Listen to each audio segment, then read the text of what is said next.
This webinar is being live streamed and recorded, just so that you are aware.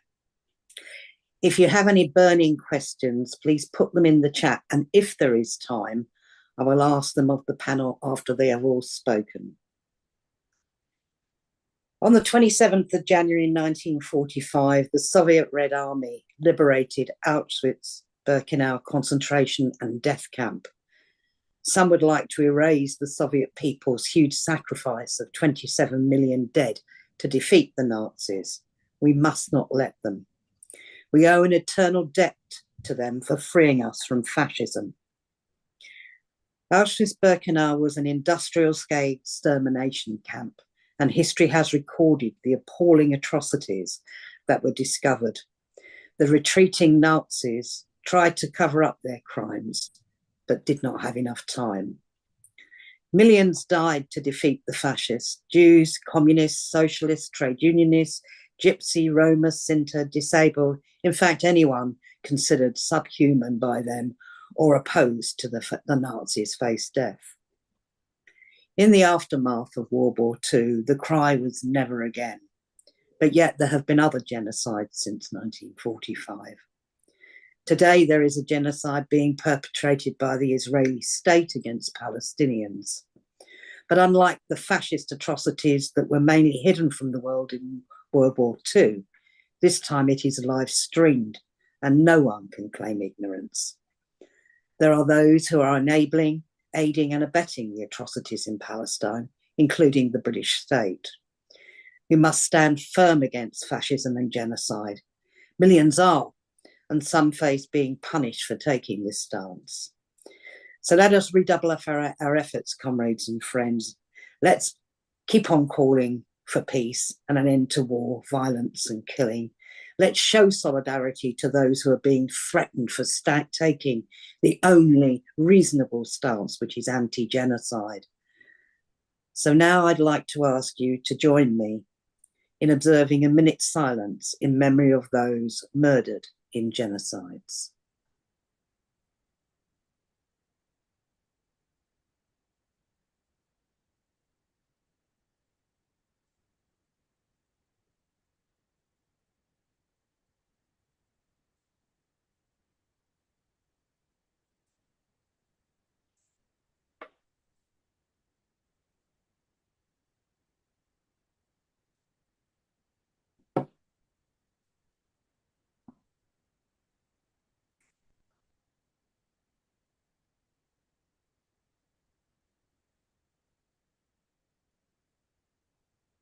Thank you. We have a great lineup of speakers, and I now call upon Professor James Crossley to speak on the origin of anti-Semitism. The floor is yours, James. Thank you, and thank you for the invitation to speak. Today, anti-Semitism is typically understood as the belief that Jews are an inferior race. This form of anti-Jewish discrimination developed in the 18th and 19th centuries in influential strands of European nationalism. Here, Jews were not seen to share the same culture, language, religion, and history of a given nation. Jews could then be used as a convenient target of blame for a nation's economic, social, and political problems. Clichés about Jews are explained in pseudo-scientific terms as inherited racial behavior. But while the Holocaust was the most horrifying result of modern anti-Semitism, it did not come out of nowhere. Of course, anti-Semitism was also built on centuries of anti-Jewish discrimination and persecution that predated the rise of capitalism and modern nationalism. It's this long and grimly influential history that I want to talk about this evening. Quite where and when Jews emerged on the historical scene as a distinctive group in their own right is difficult to establish with any precision. But against the backdrop of the major empires of the ancient world, Persian, Hellenistic, Roman, we can be increasingly confident in establishing Jewish history. Before the emergence of Christianity, Jews faced persecution, expulsion, and discrimination. But this was not unusual for minority groups, religions, or smaller territories under ancient empires. Even so, there were significant moments where persecution singled out specific practices associated with Jews and Judaism. In 167 to 160 BCE, the Maccabean revolt against the Seleucid Empire involved the Seleucid leader, Antiochus IV, outlawing what were seen as prominent Jewish practices, Sabbath rest, circumcision, food laws, and replacing them with practices designed to provoke Jews, such as sacrificing pigs, desecrating the Jewish temple in Jerusalem, while executing those who disobeyed. Jews were seen as having stereotypical characteristics by some elite Roman writers, including accusations of misanthropy towards outsiders and their apparent refusal to eat with non-Jews. In reality, there was a range of attitudes towards social interactions between Jews and non-Jews, from maintaining distance to eating and meeting together. However, ancient stereotypes would persist for centuries and feed into hostility towards Jews. The emergence of Christianity in the first century was a turning point. The origins of Christianity are not straightforwardly non-Jewish or anti-Jewish. No historian today doubts that the historical figure of Jesus was born a Jew, and for the rest of his life saw himself and was seen by others as Jewish. He did not intend to start a new religion. The first followers of Jesus were Jewish, as were most of in the first few years after Jesus' death. It's even possible that most, perhaps even all, of the contents of the New Testament were written by Jews. However, the movement that became known as Christianity increasingly attracted more non-Jews. Consequently, influential strands of Christianity began identifying the new movement in distinction from Jews and Judaism. For instance, in Matthew's Gospel, when Pontius Pilate claims to be innocent of Jesus' blood, it is written that the people as a whole answered, "His blood be upon us and on our children." This account is not found in the other Gospels, and I don't think it happened. Maybe those responsible for Matthew's Gospel wrote these words as part of a sectarian or internal Jewish debate. However, once this story became part of the Christian canon, then it could be used as part of the myth that Jews were and remained Christ killers. John's Gospel represents a strand of Christianity from around the end of the first century that framed its understanding of Jesus against what the Gospel calls the Jews. The Jesus of John's Gospel says of the Jews who do not believe, "You are from your father, the devil." John's Gospel argues that the Jews tried to kill Jesus because Jesus claimed to be equal with God. The idea that Jesus is equal with God became a central theological feature of Christianity, often in distinction from Judaism, and we'll see how significant this would become. Now, one religion claiming superiority over another is hardly news. Some scholars have also tried to downplay the potential anti-Jewish implications in John's Gospel, while others note that such passages are fictional accounts of Jesus. But with hindsight, the potential for using theological ideas to discriminate against or persecute Jews is clear. At the end of the first century and early in the second, there were two major Jewish revolts against the Roman Empire, including the Roman destruction of Jerusalem in the year 70. These further contributed to marking out Jews as a danger and, as some were exiled, towards a growing diaspora. When Christianity became the religion of the Roman Empire, established anti-Jewish views were part of official ideology. An anti-Jewish template was in place for medieval Europe as Jews established communities northward.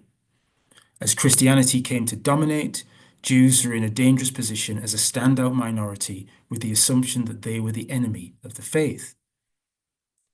Comparable comments can be made about the emergence of Islam in the 7th century and through the medieval period. There is also a shared theological heritage between Islam and Judaism. There are both positive and hostile statements about Jews in Islamic traditions, with both these tendencies found in the Quran and the subject of heated debate.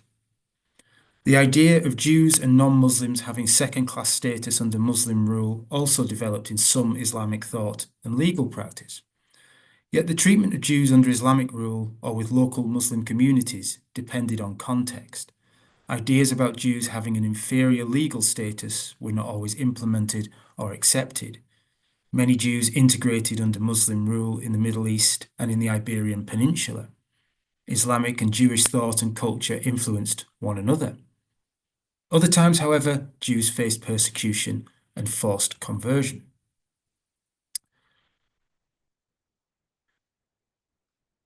As with Christianity, then, relations between Jews and Muslims are not inevitably hostile, but the potential for anti-Jewish ideas to be used in Islamic thinking is present and was ready to be taken up in the service of Islamic anti-Semitism, as of course anti-Muslim and anti-Islamic ideas have developed in Christianity and Judaism.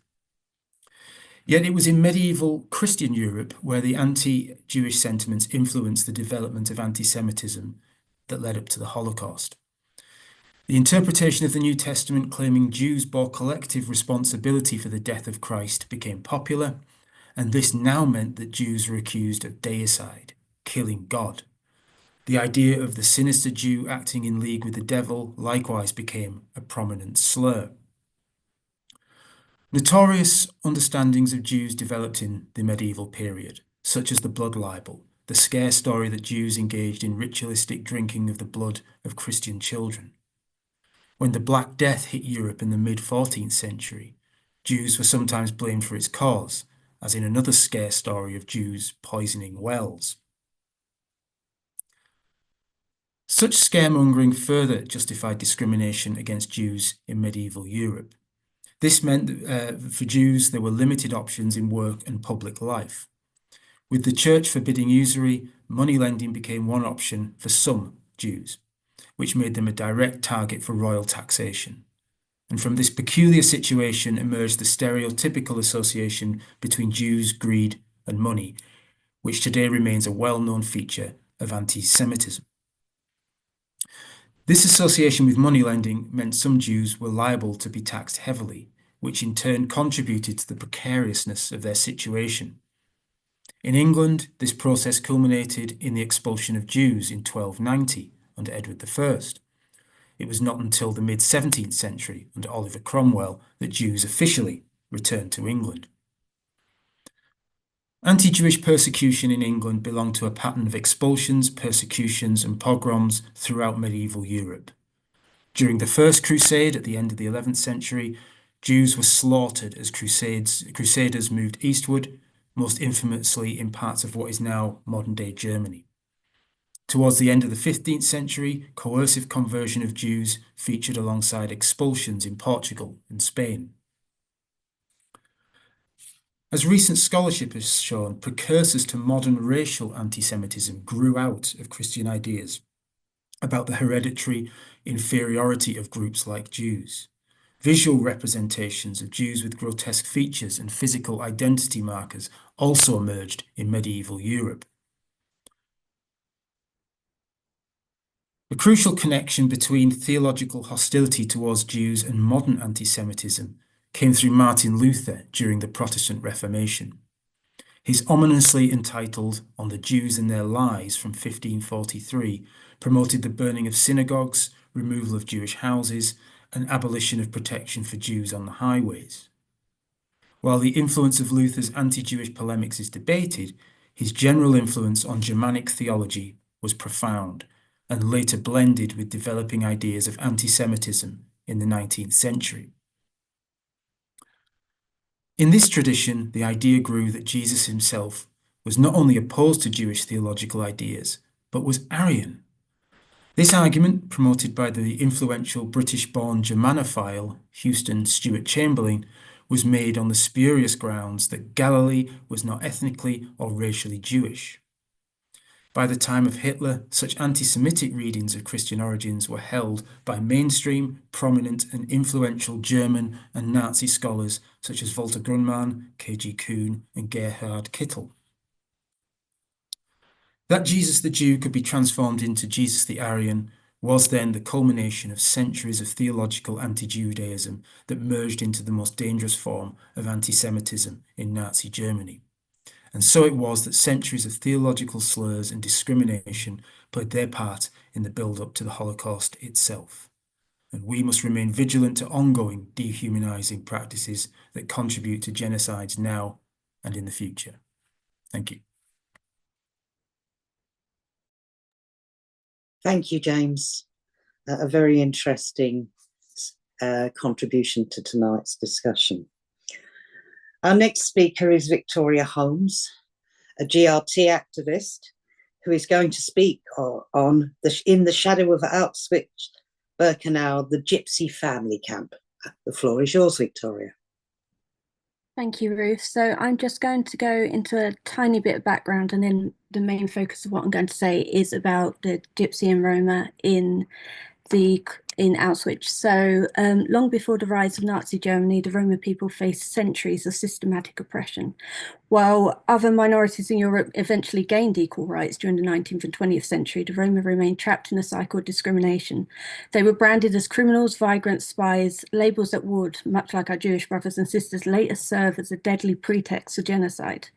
When Hitler ascended to power in 1933, the existing prejudice against the Roma provided fertile ground for what was to come.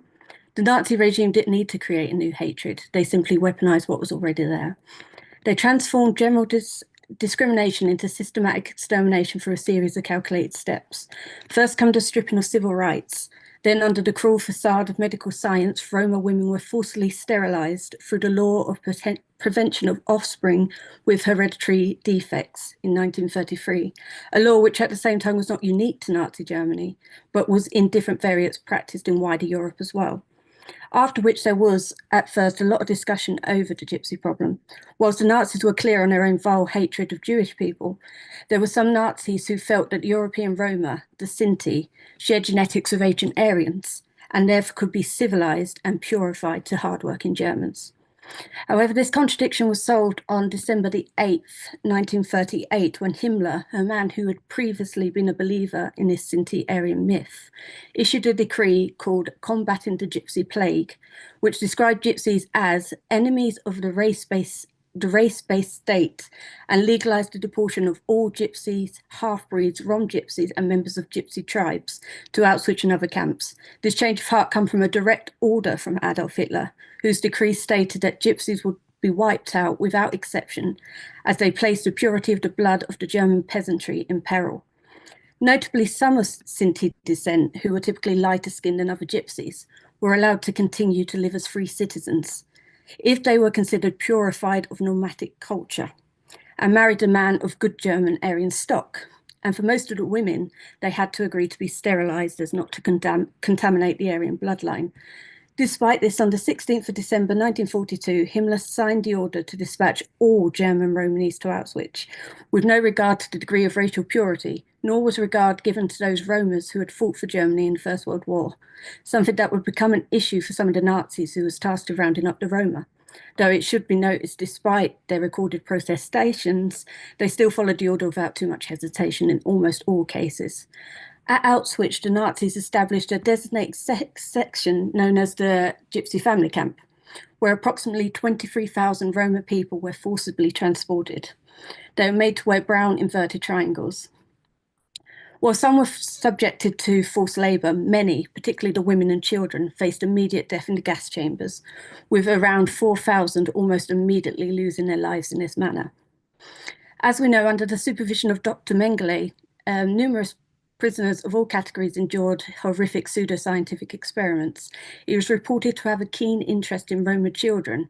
In several Nazis' interviews after the war, they reported this stemmed from a belief in superstitions around the Romas and prophecy. But this is speculative. Mengele's known conducted experiments on the Roma and Sinti prisoners were usually on those affected with noma, a severe gangrenous infection of the face. While this condition is caused by the camp's horrific living conditions and severe malnutrition, Mengele wrongly attributed its occurrence to the supposed genetic factors in Roma and Sinti populations, and he wanted to ensure that this would not spread into Aryan genetics. Chillingly, Mengele also conducted worse experiments on the Roma children, who sadistically he would strike up warm bonds with, gifting them with toys and sweets, to the point many of the children called him uncle.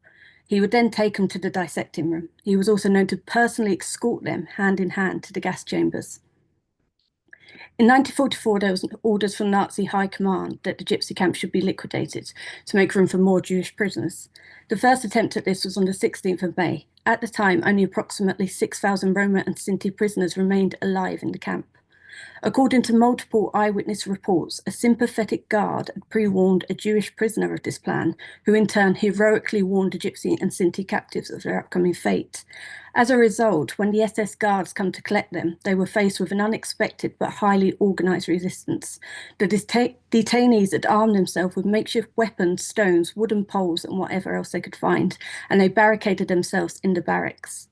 The guards, in fear about making a spectacle of the uprising and how it may inspire other parts of the camp to follow suit, were ordered to retreat and the liquidation was postponed. That was only until August the 2nd and 3rd, where the SS returned and liquidated all the remaining, at the time that was 3,000 Roma and Sinti, in the gas chambers. On the day that the Soviet soldiers liberated the Auschwitz, there was approximately 600 Roma and Sinti survivors, these being mostly young men. Most of these survivors remained silent about their traumatic experiences, and some even concealed their Roma identity for years after the war, most of them all their lives. This silence stemmed from multiple factors: the fear of history repeating itself, ongoing social stigma, and a deep-rooted prejudice that continued to face in society. However, another wound remains in the soul of Gypsy and Roma people, like a scab that's only just beginning to scar. This was the post-war response to their persecution, which was slow. In the post-war period, West Germany initially claimed that Roma and Sinti people were persecuted due to alleged criminal behaviour rather than a racial ideology. This false narrative persisted until 1979, when newly discovered historical documents forced a change. Councillor Smith then officially acknowledged the truth that the persecution had been racially motivated and constituted genocide.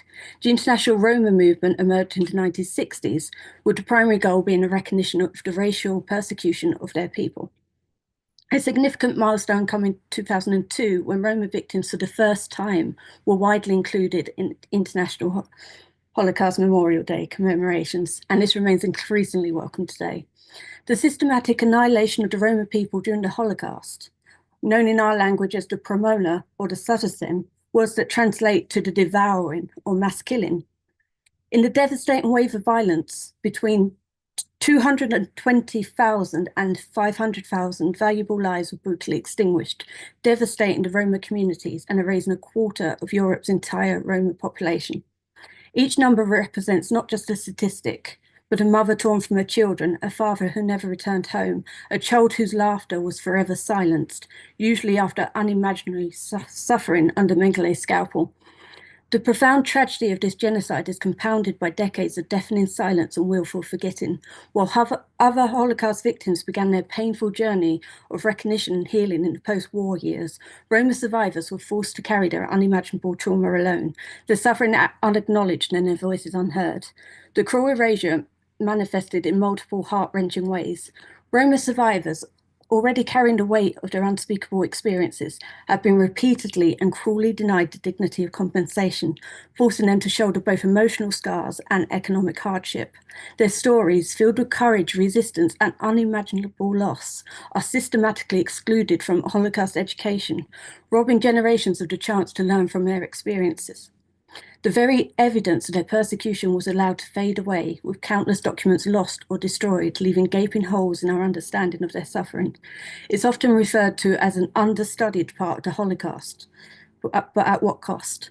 Perhaps most tragically, the reverberating impact of this genocide on Roma communities, the intergenerational trauma, the destroyed family networks, the lost cultural heritage, remains woefully unexplored. The echoes of this systematic destruction continued for generations to haunt our Roma communities, their pain compounded by decades of silence and indifference. However, a new generation of Roma scholars, activists, and community leaders are emerging, dedicated to documenting these stories, healing these ancestral wounds, and reclaiming our heritage. Through oral history products, cultural preservation initiatives, and growing international advocacy, Roma voices are finally being heard, creating pathways for recognition, reconciliation, and the revitalisation of Roma traditions for future generations. I'd like to conclude by expressing my gratitude for the opportunity to share this presentation on Holocaust Memorial Day and for the privilege of joining such distinguished speakers. Thank you for listening. In these times, remembering the atrocities of the past is crucial to ensure that they are never repeated. Finally, I want to quote Primo Levi, whose books on his personal experience as a Jewish man in Auschwitz helped me in a piece to understand the horror. He said, "We cannot understand fascism, but we can and must understand from where it springs, and we must be on our guard, because what happened can happen again. For this reason, it's everybody's duty to reflect on what happened." Thank you. Thank you, Victoria. Very interesting and a well-received presentation. And I'm very pleased that the story of the experiences of the Gypsy and Sinti peoples are now being included. And I'm hopeful the party will play its role in supporting that. Our next speaker is Nick Wright, who describes himself as an author and blogger on the defeat of fascism. The floor is yours, Nick.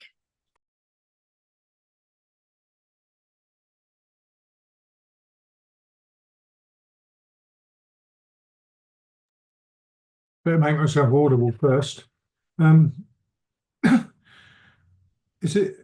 What I wanted to do today is not to reproduce the arguments against fascism or to chronicle its crimes and the course of its development. I mean, I commend today's Morning Star, for instance, where there's several very valuable pieces there, including the piece by James. But to talk about what fascism meant to the working class at the inception of the war, and then to see how we can understand the Second World War. Is it simply a victory over fascism, or does it signify something more complex than that? I recollect my mother, who, as an 18-year-old factory worker in Dunstable making tyres for Spitfires,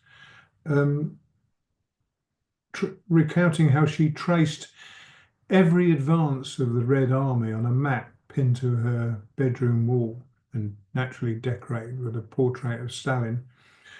For her and for the rest of the family, the threat of fascism was really real.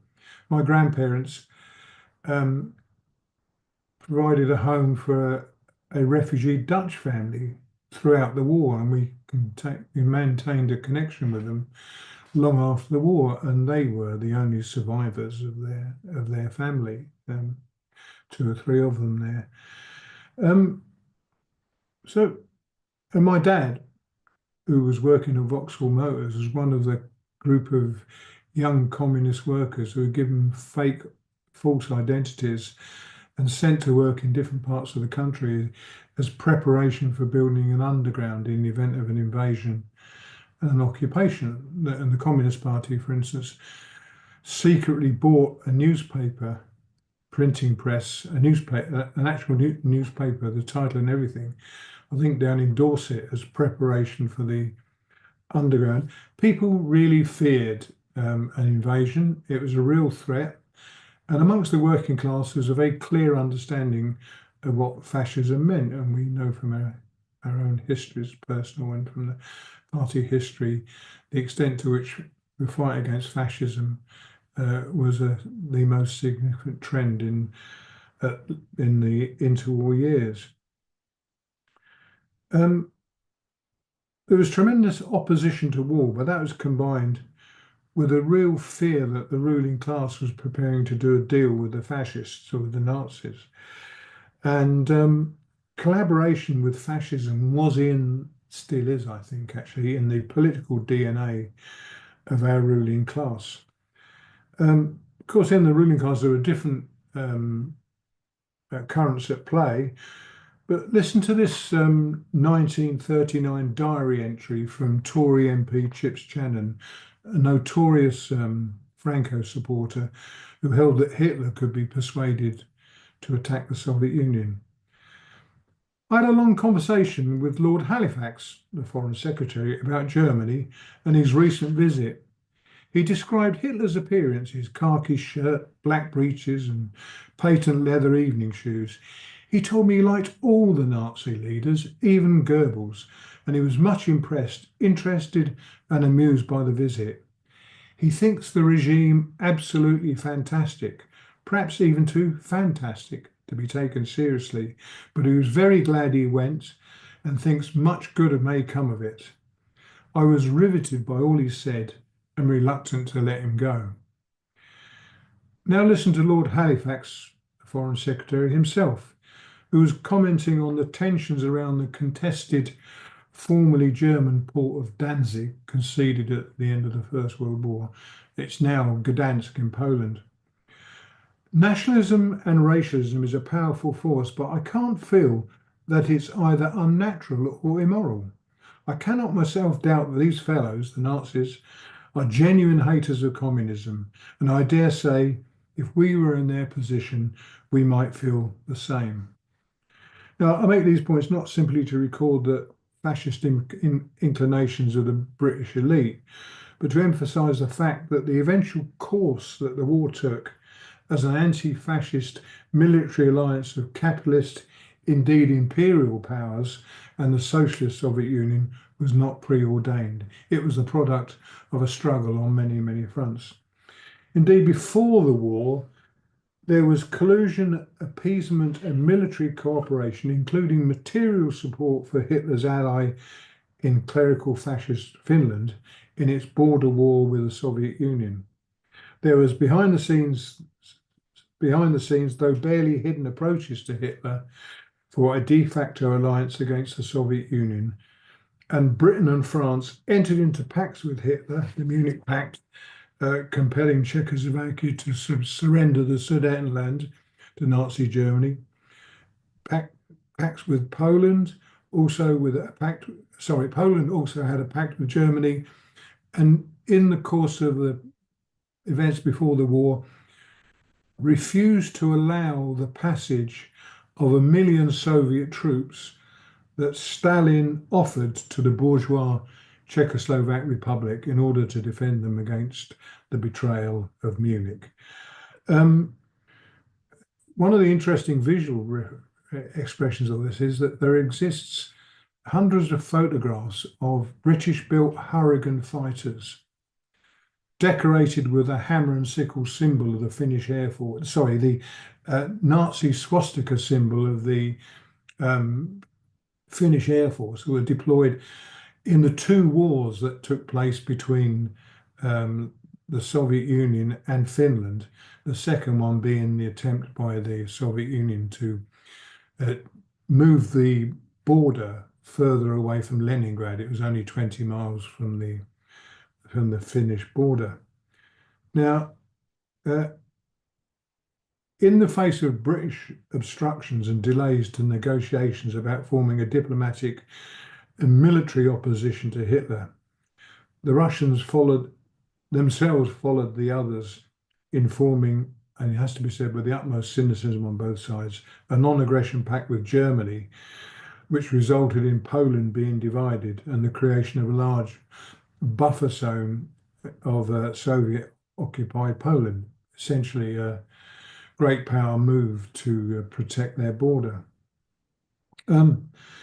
The dilemma for Imperial Britain and France was whether a successful imperialist expansion of Germany to the east would enable a strengthened German empire to eventually constitute a renewed strategic threat to their imperial interests. And bear in mind that in the First World War, that the end of the First World War resulted in Germany ceding its African colonies to Britain and the Allied Austro-Hungarian Empire being dissolved. So this was unfinished business for the German ruling class. Now, in addition to the planned and highly organized extermination of Jewish and Roma people, there existed Generalplan Ost, General Plan East, which planned for the extermination of the native Slavic peoples by mass deportation to Siberia, Germanization, enslavement and genocide, The material targets of the invasion were the agricultural and mineral resources of territories in places like Ukraine and Russia, present-day Belarus, and the oil fields of the Caucasus. You can see the continuities with present-day politics in that region.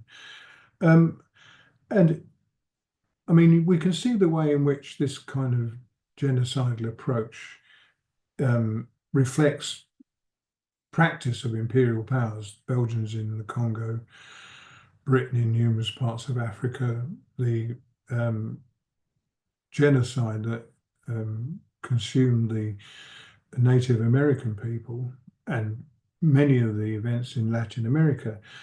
But the distinctive feature about General Plan Ost and the plan to exterminate Jews and Gypsy peoples, Roma peoples, was its highly organized industrial and capitalist character. Now, in Britain, the balance of forces in the ruling class tipped in favour of a bid to resist Germany's ambitions, and when on the 1st of September 1939 Hitler invaded Poland, with whom Britain had an alliance, Britain was at war with Germany. In fact, what ensued was called the Phony War. There's a bloke in my party branch, long dead now, who was in the rear guard at the battle to defend the Dunkirk evacuation. And he'd been in military prison because he had agitated against the failure of the army to continue to conduct an offensive against the Germans. So this is a very complex period in which it was obvious that measures to get a compromise between Western imperialism and the Germans will continue. All kinds of interesting things took place in that era. But with the evacuation of Dunkirk, two things happened.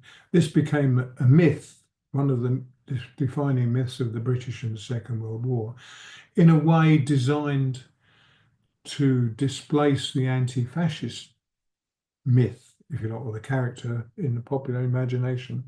And this fused with the Battle of Britain is a very powerful, two sets of very powerful interlocking myths that are reproduced in film and the rest of it. I live in Kent, and we have Spitfires flying over, and it's all part of a very conscious policy of creating a notion that the Second World War was little Britain standing against mighty Germany, whereas in fact throughout that whole period the British ruling class was trying to stitch up a deal.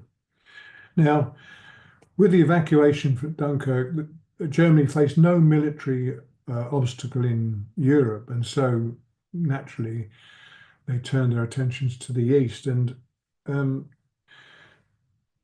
eventually the attack on the Soviet Union, Operation Barbarossa, took place on the 22nd of June in 1942.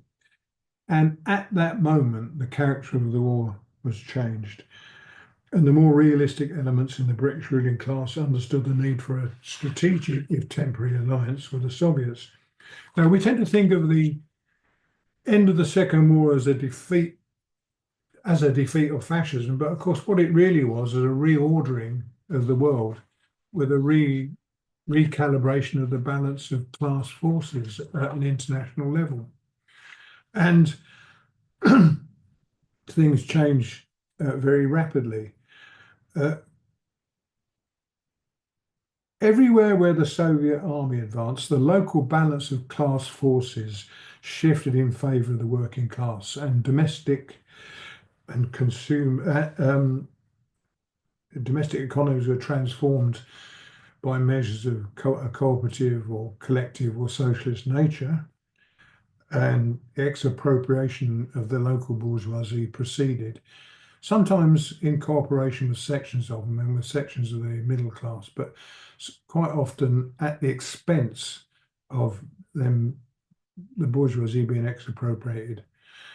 I understand, for instance, that Václav Havel, who became president of post-socialist Czechoslovakia, was compelled to live in one part of a mansion his family previously owned, while the rest of it was occupied by workers' families. So you can imagine what that meant for the ruling class in terms of the practical experience of having their property expropriated. Many of them, of course, went to the West, particularly those who were clearly identified as collaborators. Of course, everywhere where the American and British armies advanced, the balance of class forces was exactly opposite. One comrade, now dead from the party, was an intelligence officer in the British Army, military intelligence officer, Jewish comrade, who was given the job of denazifying Hamburg and was told after he set about this task with a serious intent to stop it and to reassemble the local German troops, rearm them and prepare for an invasion to the east. And the evidence shows, the documentary evidence shows that Churchill seriously considered this, and this was an active factor in the discussions between the Western imperial powers. And it was only the advice of the British military command who said that, firstly, they could not defeat the Soviet army, and secondly, the British soldiers wouldn't tolerate it, which meant that that scenario never developed. My general point is that to deal with the inter-imperialist threat that Germany represented, it became necessary to represent the war as essentially anti-fascist. And as soon as that threat was negated, a new anti-communist project emerged in which there could be no impediment in mobilizing fascism's human resources. So the West German state, for instance, was suffused with Nazis. NATO at one point was commanded by a former Nazi general. The entire intelligence apparatus of the Nazi machine in Eastern Europe and the Soviet Union, which under the command of a Major General Gehlen, negotiated before the end of the war with the American intelligence to transfer their assets to the Americans. And Gehlen, for years, was the head of West German military intelligence. So you can see that the creation of NATO and the Cold War was about a realignment of class forces and mobilizing the human resources of fascism in defense of this new dispensation in Europe. Now, just to finish really, in Britain, we were never occupied apart from the Channel Islands, and predictably in the Channel Islands, the resistance was led by the Jersey communists. They collaborated with the Soviet prisoners of war. They engaged in sabotage.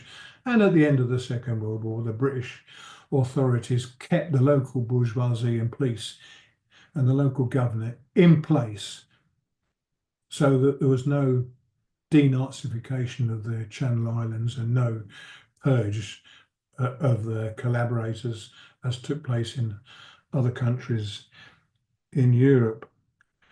The fact that we were never occupied in our ruling class, although it contained contradictory elements, including major parts who wanted to collaborate with the Nazis and would have collaborated if the Nazis had successfully invaded, it meant that that ruling class was never shattered in the way it was in Europe. And so we have a different political makeup in Britain for that and for many other reasons.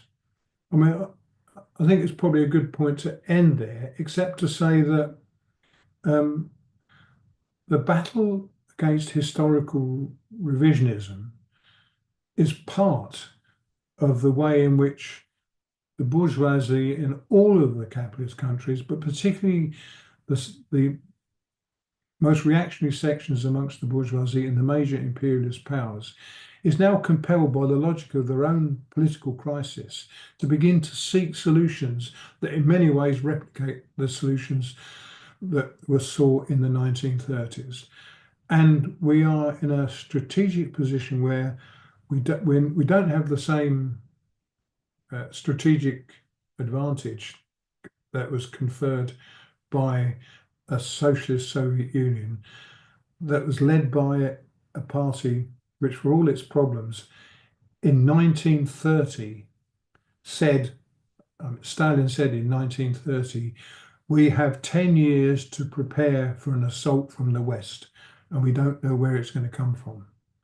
So I think, we need to, I suppose, suffuse our political work nowadays with the understanding that whilst that particular form of fascism is not going to reappear in the way that it did, that the basis of the political turn that the ruling class in many countries took towards fascism was a product of their crisis. And the battle to prevent that happening again is going, I think, to be the political task of the working class in the next period, next epoch. Thanks, Nick, reminding us really that fascism doesn't arrive always in jackboots with Nazi salutes, but it can turn up with in suits and be softly spoken. So it comes in many different forms. These consequences, however, are just the same. So let's contemplate history as part of our future work as well, because it has lessons for us to learn. All right, our next speaker is Leah Levane from Jewish Voice for Labour. And Leah is going to speak about the reality of anti-Semitism and the danger of misuse to Jews and the wider anti-racist and socialist movement. Leah, the floor is yours. Thank you. I hope I managed to speak about that. I will be doing so. It's been just so great to be here, and particularly to hear Victoria's contribution, because, as she says, and I mention, it is an experience that is sadly missing from most of our education and most of our memorials. So I apologise for reading, but that way I don't gabble at tangents. And anyway, so what does Holocaust Memorial Day signify 80 years on from when the gates of that particular hell were opened, as has been mentioned before, by 4 Soviet soldiers on horseback? That's my recollection from reading Primo Levi at Victoria. It's worth noting that Russia has not been invited to the commemoration in Auschwitz today. The museum director there, Piotr Chivensky, I apologize if I pronounced that wrong, said that both Russians and Ukrainians were among the Red Army troops who liberated the camp, and that the war in neighboring Ukraine is a war conducted by one liberator against another. I'm not sure that's quite right, but anyway, that's what he said. And because of that, he did not think that a country that does not understand the value of liberty has something to do at a ceremony dedicated to the liberation.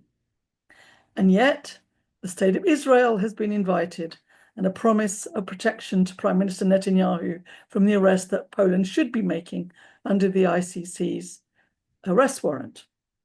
I raise this not to demonize Benjamin Netanyahu as the worst political leader in the world, nor to exonerate Putin for his, well, lots of things, but to ask the questions again about what lessons have been learned. As I think Ruth said in her introduction, we always said, as the horrors of the Nazi era became clear, this must never happen again. And indeed, the Geneva Conventions and other aspects of international law were developed or strengthened in the commitment to make that never again a reality. But to whom does that earnest cry of never again apply? Who do we remember on this 80th anniversary of the liberation of Auschwitz? Are we remembering the trade unionists, communists, the Poles, the Sinti, the Roma, the gay men, the disabled people, the Soviet prisoners of war, all of whom died in Auschwitz or in other aspects of the Nazi regime? On Holocaust Memorial Day, we're allowed to recognize genocides post the Nazi era that are recognized as genocides by the British government. And that's why they're not allowed to commemorate Gaza. But what about those that happened before? What about the Congo under Belgian rule, slavery, the genocide in Armenia, and the destruction of indigenous communities that Nick alluded to? And of course, we can't mention the terrible toll that Palestinian people have endured over these past 16 months after decades of occupation and later siege. At this important time of remembrance for the world, and especially for Jewish people, I feel uncomfortable, indeed angry, that all too often, for example, in my hometown of Hastings and many others, and echoed in most of the mainstream media coverage, the Nazi era and the Nazi Holocaust is not only being treated as a Jewish tragedy, which it certainly was, but as a uniquely Jewish tragedy, as though there were no other victims, and perhaps worse, that never again only needs to be applied to the Jewish people. So rather than applying, just to take one example, that we need to learn to respect people of all backgrounds, the lesson that Germany seems to have learned is to make support for Israel its Staatsräson, as Angela Merkel put it some years ago, such that it now arrests Jewish anti-Zionists, including descendants of Holocaust survivors, for anti-Semitism, for opposing Israel's actions in Gaza. What has been learned, not only by Germany, from the experience of the historic denial of entry to Jewish people attempting to flee Germany, seeking asylum from the Nazi oppression. We hear, for example, Signora Meloni and many, many others on the far right talk about the importance of addressing the scourge of anti-Semitism at the same time as they, and indeed the UK and US governments, are putting ever stronger barriers to refugees fleeing persecution, refuge that was disgracefully denied to so many Jewish people then and being denied to so many others now. And I also believe that Israel and its uncritical supporters have misused the Holocaust to the point of trivializing that heinous period of history. For example, the much echoed response to the dreadful Hamas attack on October the 7th, 2023, that this was the worst attack on Jews since the Holocaust, as though the attack was made because most of those attacked were Jewish, rather than because they were seen to represent a state that had for decades placed the Palestinian people under a brutal military occupation and then a siege. You may remember that when the UN General Secretary Guterres, at the same time as firmly condemning the attack, pointed out that nonetheless there was a context for that attack, he was labeled anti-Semitic and Israel demanded his removal. I'm going to quote a little bit from Professor Emeritus Avi Shleim. Some of you may have read, he's written his wonderful book, Memoirs of an Arab Jew. He remembers fleeing, I think it was Iraq, when he was 5 and absolutely hating living in Israel, but that's a whole other discussion. But he's written an essay recently, The War on Gaza, and his opinion there is that this is a means of dehumanizing the Palestinians. The Palestinian resistance to occupation has been decontextualized and dehistoricized, and this is a dangerous dynamic that can be used to justify the ethnic cleansing of Gaza. We Jews of all people know what dehumanization can lead to. So we hear extensively about the rise in anti-Semitism, but far less about the extent of racism towards Black or brown people, or Islamophobia, which itself is often echoed in the mainstream media and in legislation, and indeed in the way that Hamas, Hezbollah, and the Houthis, among many others, are labeled as terrorists, and yet this label is not applied to state actors such as Israel. We hear very little about the ongoing oppression of the Roma and Sinti people in Eastern Europe. It's quite staggering. I mean, I don't need to speak, Victoria's hinted at it, but it is barely mentioned, and yet we hear all the time about rising anti-Semitism, which I'm very concerned about too. Those who support Zionism and are virtually, if not entirely, uncritical of the actions of the state of Israel, if you like, the actual living Zionism rather than the idea, those people rightly object to blaming Jews for what is done by Israel. And yet they not only conflate criticism of Israel, and especially criticism of the ideology of Zionism with anti-Semitism, they conflate Judaism and Zionism. The chief rabbi said you can't put a piece of paper that way on between the two. Jews with Israel, and they conflate Jews with Israel relentlessly, such that Jews like myself, like Julia Bard and David Rosenberg, who believe the struggle for equality and justice is indivisible, and whose article in today's Morning Star I really recommend. We get called names from Genos, that means Jews in name only, to most painfully capos, by which they mean actual collaborators with the Nazis, with the enemy of the Jews. You may have gathered that I'm not a Zionist, but I do understand, partly because of what James outlined earlier on, I understand why many Jews came to support the idea of a Jewish state with Jews in control, rather than a state where Jews have rights that can be taken away too easily. That followed, as James described, centuries of oppression, quotas, ghettos, pogroms, and of course the heavy impact on European Jews of the Nazi Holocaust. Now's not the place to go into the history of Zionism, but it's worth noting that it was a minority view until the Nazi era. And of course, they killed many Bundists, the Jewish socialists, but they killed many other Jews as well. But there is a synergy between fervent Zionists and anti-Semites, because both believe that Jews do not belong in the diaspora. The majority of Zionists, by the way, are not Jewish, but Christian. For example, there are about 14 million Jews in the entire world, some, a growing number of whom think as I do. And there are at least 30 million Zionists, Christian Zionists in the United States alone. I understand, because of our history, why the rise in anti-Semitism leaves many Jewish people genuinely fearful. And I am sure that there has been a rise. And we must not ignore that.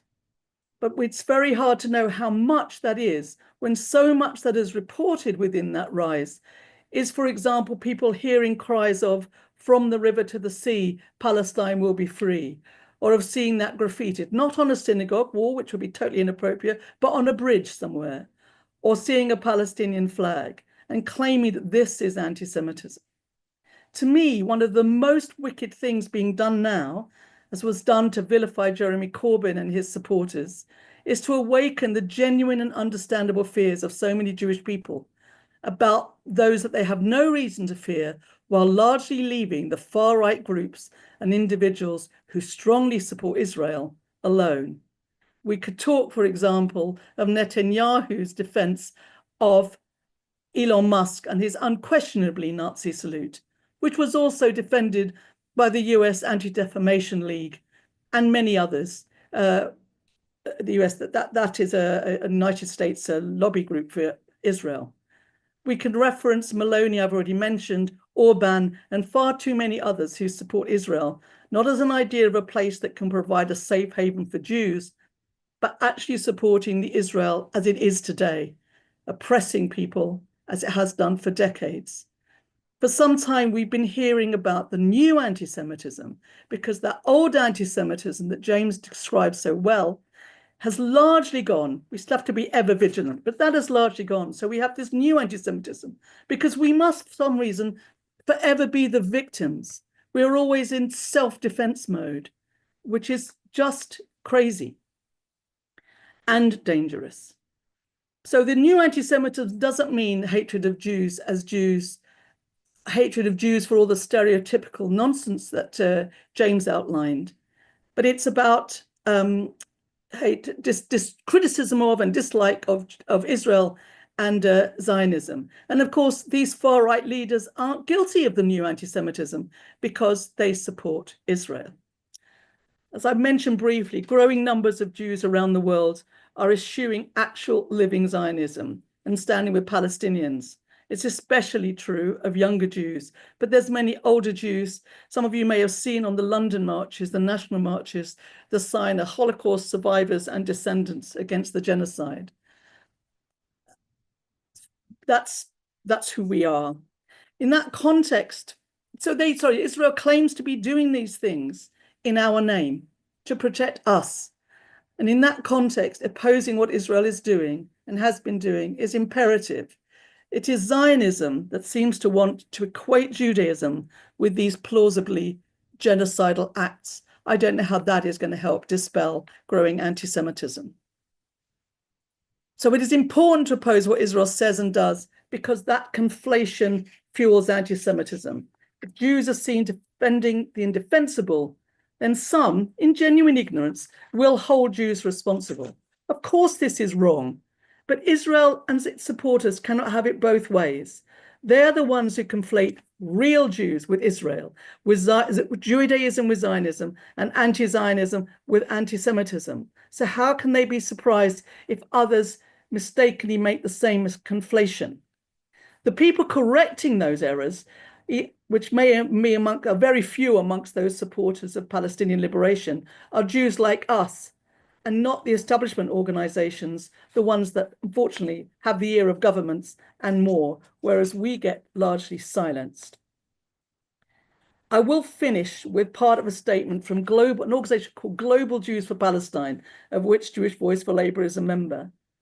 We have members in 18 different countries, including Brazil, Mexico, South America, Aotearoa, South Africa, and obviously many more. So I'm quoting now. We remember the Nazi Holocaust and its victims, overwhelmingly, but not only Jewish people, with love, honor, respect, and compassion. Our commemoration must be more than a memorial. In their names, we value every single human life, and we vow to end the othering and dehumanizing of groups, including those we may have been taught to regard as our enemies. The history of Jewish suffering is in our DNA. We understand intergenerational trauma, and so we contemplate with horror the long-term impact of the current pulverization of Gaza. Our thoughts go to the children who are seeing and enduring suffering that no one of any age should witness or experience. The Genocide Convention was created as a direct response to the Holocaust and Nazi occupations in other countries. It embedded never again to anyone in international law. That vow and the law do not only reject death camps, they commit us to opposing every dimension of oppression or persecution of a people and a fascistic repression of free speech, organization, and assembly. Never again for anybody, for any people. Thank you. Thank you very much, Leah. A very interesting contribution, and one that I will remember for some time for its comprehensive dismantling of the arguments about Judaism and Israel being conflated. Anyway, thank you very much to all of our speakers. I've now got a couple of questions in the Q&A. If you want to ask a question of our panelists, please put it in the Q&A, and I will attempt to get the panel to answer them. The first one is from Robert Wilkinson. He says, Zelensky was present at today's commemoration of the liberation of the Auschwitz-Birkenau camp. Was he commemorating the Ukrainian fighters in the Soviet forces or the Ukrainian collaborators, who were often the most brutal camp guards? His fleece was sporting the same logo that was used by the Ukrainian forces that carried out massacres of Jews and Poles. Their collaboration was quite blatant. Nick, do you want to comment?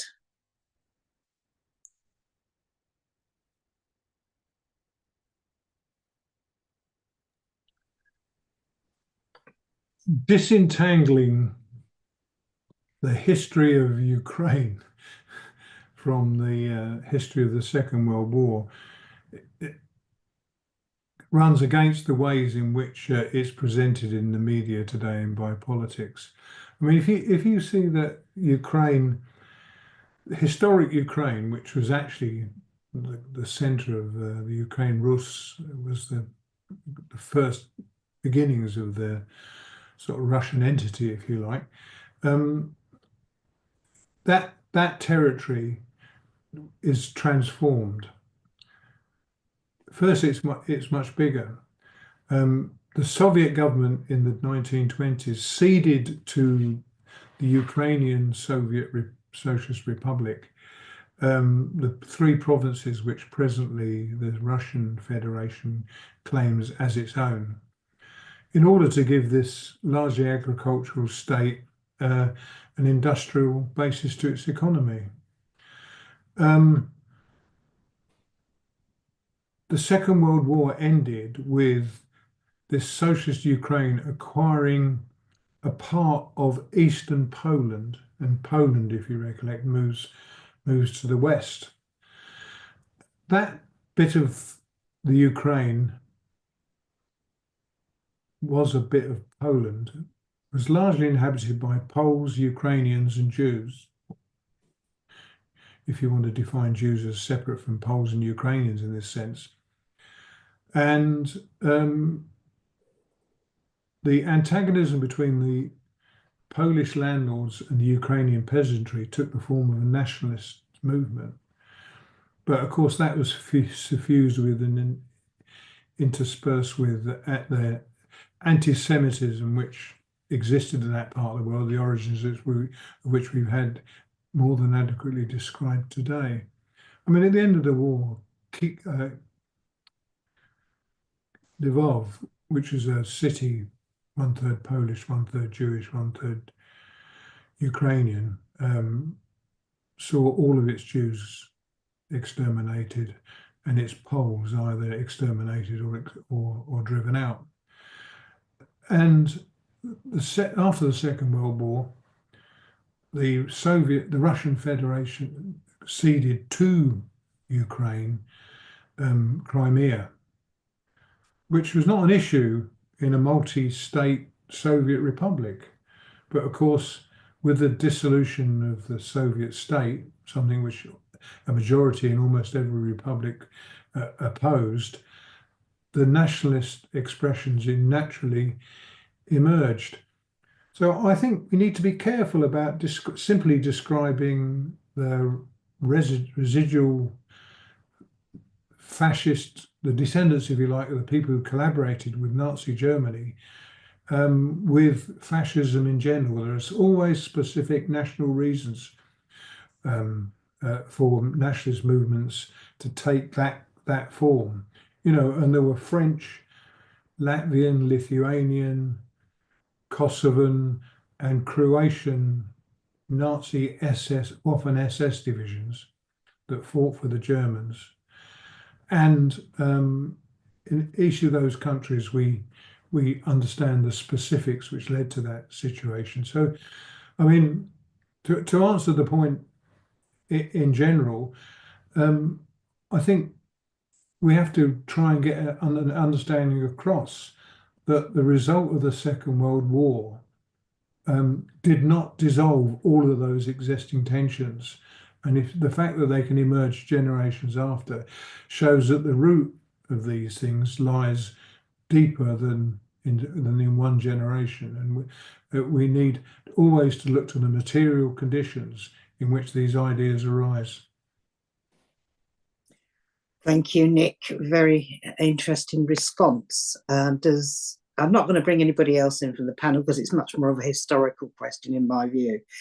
I'll move to the next question. And this is generally for all the panel. Some of Trump's supporters on the fascist right have been seen supporting the Holocaust. Is there any evidence of such trends in Britain? James.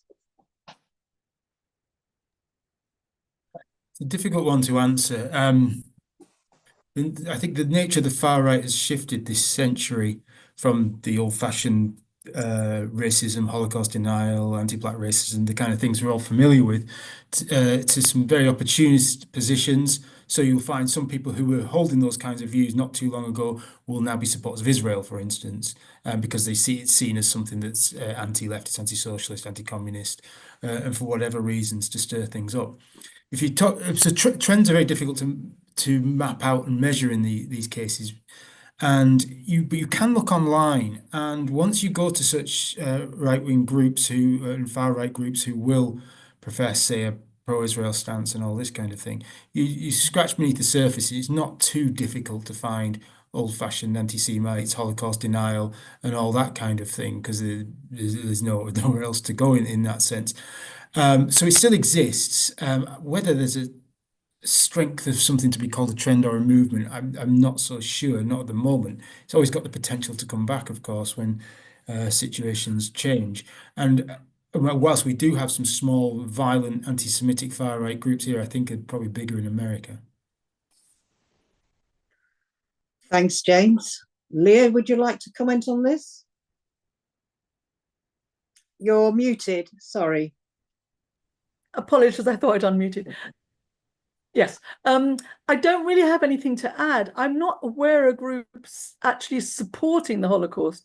I am still aware of groups that do deny it or deny the extent of it, and so on. But I'm not aware of groups actually saying it was a good thing.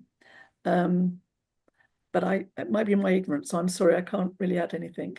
Sorry. Right, thanks, Leah. Victoria? I think James has covered any point I would have made, to be honest. Okay, that's fine. Nick, anything? No. Okay, let's move on to the next question then. There's a couple of questions here. So it's from Joe Cooper. Are there good resources, i.e. websites and books, around the Roma's unforgivable, unendingly horrifying story under the Nazis? That's question one.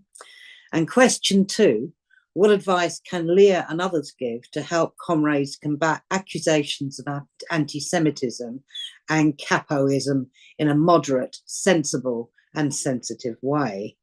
I'll take the first question first and invite Victoria to respond about the question relating to the Roma. Victoria. Yeah, thank you, Joe. So in regards to websites, the Traveller Movement and the European Centre of Roman Rights, if you type those in, they are a huge resource of Roma history in general. In terms of books, one of the first ones I read was The Nazi Persecution of the Gypsies by Gunther Louis.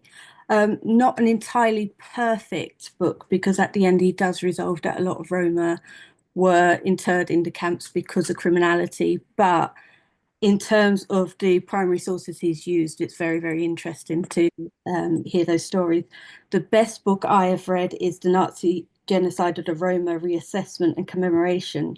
That's by Anton Wies-Wendt. It's quite a well-known book, so you should be able to find it on Amazon. So yeah, they're basically the ones I recommend a starting point for. Thank you, Victoria.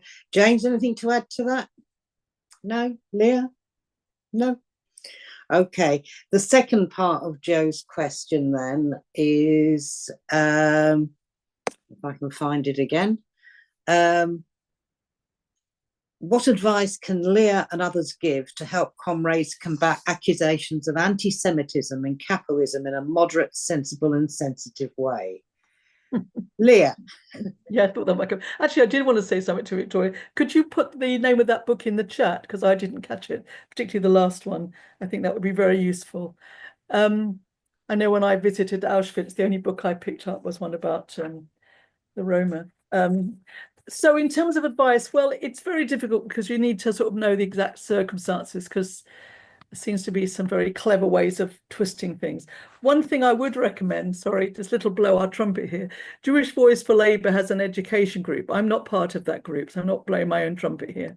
And we used to do lots and lots and lots of workshops for Labour Party branches about what is and what isn't anti-Semitism, if you like. And of course, they're not allowed to ask us anymore. But it still exists, and if you had the capacity to do it, this is just about time. It shouldn't cost anything unless it's a live one, and there would be expenses. But it's mostly done via Zoom now, because it really does help people to get the distinctions, which I touched on obviously in my introduction. I think the thing is to listen and see if people are just trying to trip you up and throw out tropes and sort of shout at you and shut you down. But if they're genuinely curious and genuinely searching for answers, I think just try and give as much information as you know and be honest about the information you don't know, and be polite, because sometimes even the people who are trying to trip you up, there may be other people in the room who genuinely don't understand the differences. The reality is, I'm afraid to say, if you stand for Palestine and you've not been called an anti-Semite, you're probably not doing a good enough job. but it is really important because that label gets thrown at you as soon as you, as I say, fly a Palestinian flag and criticize Israel. There are obviously some things I would say don't do. I mean, I understand why people will put a Star of David, and again, it pains me to see an important Jewish symbol that's been appropriated by a racist state, but it's not a good idea to do a banner that's got a swastika and a Star of David. It doesn't help to do it. I think it's about never saying the Jews are doing these things, but the Israeli state is doing. And by the way, the Israeli state is doing what states do. It's acting in the interest of the state. This mythological, is that the right word, idea that they're acting on behalf of the Jews of the world, which I've had emails from the Jerusalem Post or Times of Israel telling me that's what they're doing, and so will I donate some money to the army. It's nonsense. Don't buy into their rhetoric. It's absolute nonsense. What are they doing? And whatever is happening, whatever criticisms they may have of Hamas, and I have plenty, it doesn't justify what's been going on. And as I said earlier on, there's a context. There's a very good book, and while someone else is answering the next question or this one, I'll try to get written by a Palestinian man who actually was involved in quite a lot of negotiations. And he's very clear about the failures of the Palestinian leadership, not only Hamas, but the Palestinian Authority, the PLO, etc. The Palestinians aren't perfect. You know, we don't support the Palestinians. I hear people in the movement say, oh, they're so wonderful. Well, I don't support the Palestinians because they're wonderful. I support them because their rights are being violated. And so if you separate out, you know, that it's predominantly Jewish people doing it, that's a coincidence. It's the leaders of a state. And that's why they're quite happy to get in bed with far-right anti-Semitic leaders, because they support the state. They're doing what, I don't blame them for that, but they can't have it both ways. I don't know if that's any help, but I would, if you want to find out more about, you know, I think it's, you know, short 2 or 3 hours or something that would actually really help, and you would have the chance to ask those questions, provide context and so on. And our education group would be very, very happy to do that for any Communist Party branch or trade union branch or whatever community group that you're working with, your local PSC, you know, whatever. I'm going to just go and look for this book so I can give you the right title if I can find it quickly. Thank you so much, Ruth. Thank you, Leah. Anybody else on the panel want to answer this? James? I can't add too much to what was just said in terms of distinguishing between the state of Israel and Jews around the world and so on. But what I would say is there's, and I've seen this online a little bit by friends of ours, I think, who will use arguments about, well, Jews didn't exist so many hundreds of years ago, or try to put in a genetic argument about what's a Jew, what's not a Jew, which I think is a crazy route for any socialist to take, and usually people don't have a clue what they're talking about anyway on the subject. So I think that's just best avoided. You argue on grounds of contemporary material interest, politics, etc., what's happening in Israel and Palestine, what's happened in Gaza, what's happened, and so on. You getting involved in whether Jews existed 2,500 years ago, as some people have done, is just insane in my view. Thanks, James. Does the remaining panelists want to say anything on this? Nick? Yeah, I think I mean, I agree very much with what people have said about, you know, trying to have a reasoned conversation with people about this. But I think when you're digging a bit deeper into it, it's very important to look at the material reality of Israel as it exists. You know, we're not biological or genetic determinists. It's all politics is part of the cultural superstructure, and it's socially conditioned. It's defined. You know, it's got material reasons for its existence, and that we have to apply the same kind of analytical approach to Israel. And the fact of the matter is that a good part of the Israeli population are either displaced Jews from Arab countries or people descended from them, you know. And there are, of course, large numbers of people who are descended from what were originally displaced from Europe at the end of the Second World War. And there's a relatively small number of nutty Americans who are involved in the settler movement. But, you know, this is a real society that exists with its own dynamics, and we can't unmake history. It exists. So the discussion about a two-state solution always has to take into account that you're talking about something that's historically constituted, and it's real human beings involved on every side of this. I mean, my personal view is that none of these problems are going to be resolved until the decisive role of imperialism in the region is negated. So that's a broader political question than simply settling Palestine national rights. But I think we do need to be very, very tuned in to the ways in which, as Leah explained, the myths about the elision of the signs Jew and Israeli have become entwined. You know, it's a very, very difficult political question, and it's about how we work within the ideological superstructure, which the media and the way the political parties talk and behave, is critically important. So I think in the labour movement, the Palestine Solidarity Movement and Palestine and Labour organisations, these are very important. But also there needs to be really serious efforts to engage with all the countercurrents in the Jewish community in Britain, and particularly to take account of what's happening in the United States, where particularly amongst young Jews and in the Jewish media over there are very strong criticisms developing of the policy of the Biden administration, and I'm sure as things play out under Trump, they'll have to find different ways of expressing their opposition to American imperial policy. Okay, thank you. Victoria, did you want to say anything or not? Yes, just to add on to what James and Nick has said, I'm quite active in the Palestine movement, and what you do see is that conflation of Jewish people and Israel, and sometimes it's completely accidental. And I can't stress enough the importance of the education in that. And I know James has been doing quite important work on that, especially around the way the Star of David, for example, is used in memes, because obviously it's on the Israeli flag. I've sat in meetings and stuff where there's an argument that there should be a one-state solution, and that's Palestine. There's no thought or consideration given to people actually that exist. And like Nick said, you can't undo history. You know, Israel exists. We've got to work within those confines. So yeah, just to emphasize the points of that and to highlight the fact that accidental anti-Semitism, for want of a better word, believe me, I want a better word for that, is quite rife. And it is a case of being armed and equipped to educate people and being quite confident enough to actually say, well, no, this is what it is.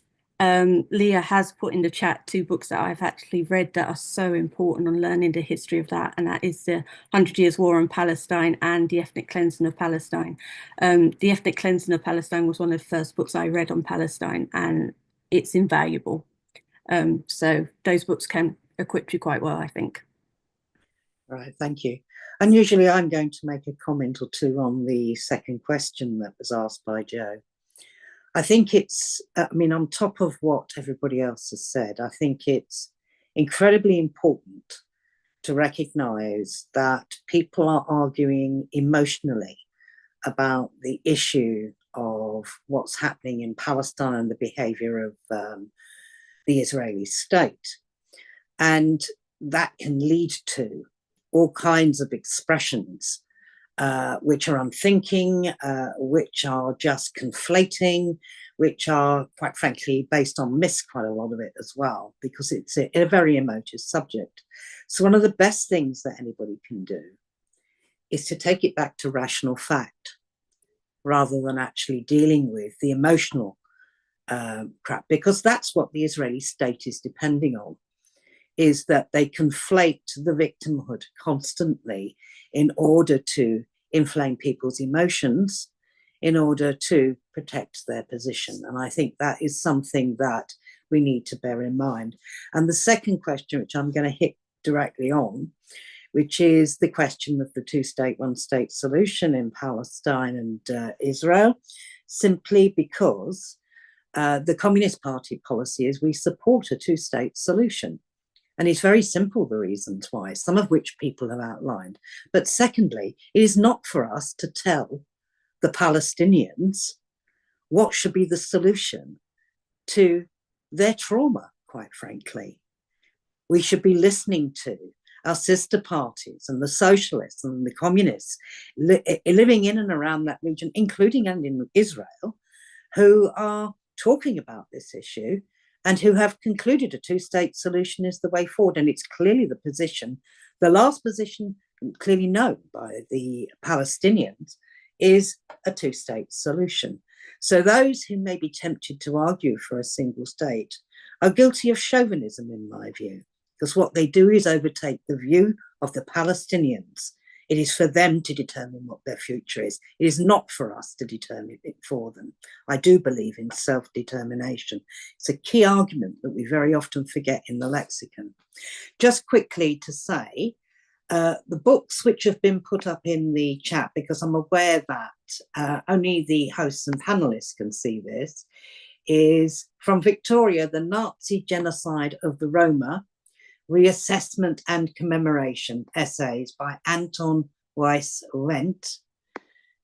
Nick's put up Photographing the Holocaust, Interpretations of the Evidence by Janina Struck, Photography and Resistance by Janina Struck, I understand, and also The Nazi Persecution of the Gypsies by Günter Levy. Author does argue that Roma persecution wasn't racial, however, has a lot of primary and secondary sources, stories, Nazi documents that I haven't seen elsewhere, Victoria has put up there. So I hope that's helpful. We do have a few more questions, and I'll take a couple more, but to the person who put up a question who is anonymous, I'm afraid I won't take questions from people who are anonymous because I don't know where you're coming from. Okay, Pete Middleman. How pronounced was the pro-Soviet sentiment amongst British soldiers fighting in Europe, as alluded to by Nick, and how seriously did the top brass take that threat? Nick? I can't answer directly about the sources immediately, but I'm doing a version of this for the Morning Star on Thursday, so I'll dig out the references about Churchill's decision not to proceed with that proposal. My only sort of personal knowledge of the temper of the British soldiers comes from my dad's experiences, and he was in Burma, but he said that well, firstly, he was due to be sent back to Britain. Was at Dulali camps, demarcation. And then they were told that they had to stay to fight the Indian national movement, and they just set fire to the camp and rioted. And so eventually they were sent back. I mean, the temper of British troops was very rebellious indeed. He told me that when they docked at Portsmouth, they were instructed to carry the officers' luggage ashore, so they just tipped it in the water. And I'm sure that that's not untypical. You know, there are lots of stories about how the temper of the soldiers was underestimated by all the political forces domestically. And when the forces vote came in, it was overwhelmingly for the Labour Party. And actually, the Communist Party got that wrong as well. The Communist Party leadership argued for the continuation of the wartime coalition government, whereas in fact the sentiment amongst the population and the soldiers was to have nothing to do with the Tories. And so there was a strong anti-authority movement. It took a big effort by the ruling class and the Cold War, 2 or 3 years to break that down and make something of it. But I'll dig up that stuff, so it'll be in the Star on Thursday. All right, thank you very much. I'm going to take just one more question. I mean, oh, sorry, James, were you waving? You wanted to say something here? Yeah, so sorry. Nick's covered the big picture on this. There's some of the Secret Service files that were fairly recently released, 2017, and there's plenty more, no doubt, shown that the government, the British government, was spying on communists, for instance, it's serving in the British Army, and on Communist Party members who went over to the Soviet Union in post-war years, talking about the levels of support among the British public and soldiers for the Soviet Union. And so we've got, I mean, you can read this stuff now in the National Archives. So we do know that there was a concern, and we can see some of our forebears who were actually engaged in this kind of thing being spied on for this very reason. And does anybody else on the panel want to say anything on this? Or no? Okay. Moving on then. Andrew Wigglesworth, I believe his name is. I can only see half the name. I've read some commentary recently that Nazism, in inverted commas, and militarism is natural and endemic to Germany, almost a racial trait.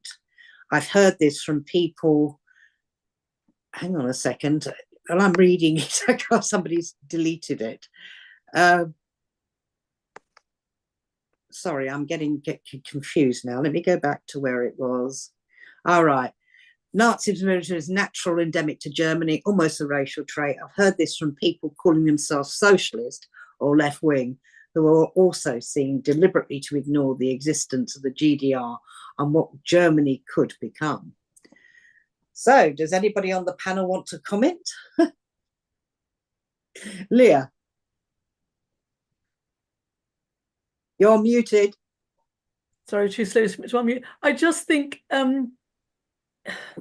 well, you know, I said before that the Palestinians are perfect, and the Germans aren't all terrible. The Jews aren't all mean, and the Gypsies aren't all criminals. And it's just as crazy to say all Israelis are violent settlers who support genocide as it would be to say that the German people are somehow endemically racist, authoritarian, etc., etc.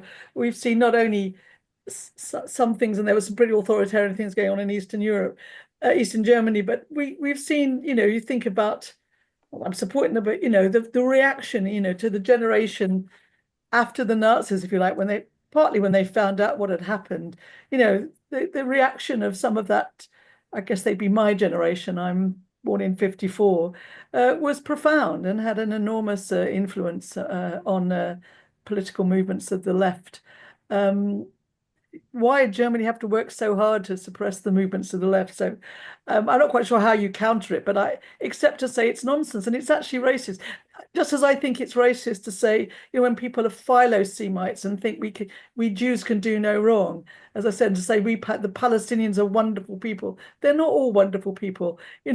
We're just people like any other people, and we have, the Germans, the Jews, the Gypsies, the Belarusians, etc.